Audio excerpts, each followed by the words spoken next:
علی اکبر صاحب، ابھی کیا لیٹسٹ سچویشن ہے بنو میں؟ شکریہ زرا صاحب، اور ابھی کچھ دیر قبل تک جو صورتحال ہے وہ بالکل ویسے ہی ہے جس طرح کل شام سے یہ شروعات ہوئی تھی، اور وہاں پر جو ہماری اطلاعات ہے 25 سے 30 کے قریب جو شرپسند ہے وہ اس کمپاؤنڈ میں موجود ہے، اور اب انہوں نے سیکیورٹی اداروں نے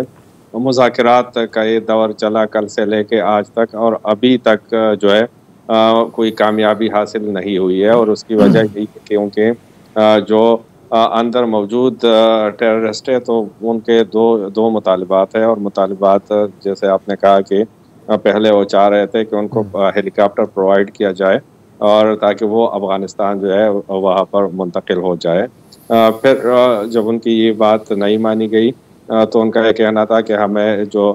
ساؤتھ یا نارتھ وزیرستان تک جو ہے وہ محفوظ راستہ فراہم کریں، کیونکہ وہاں پر بھی بارڈر کے ذریعے افغانستان آسانی سے جا سکتے ہیں۔ اور دوسرا جو ان کا بڑا مطالبہ تھا وہ یہ تھا کہ جو ان کے ساتھی ہے زیر حراست CTD یہ جو سینٹر ہے تو ان کو ساتھ رہا کیا جائے۔ تو اس پر کل سے مذاکرات جاری ہے، مذاکرات جو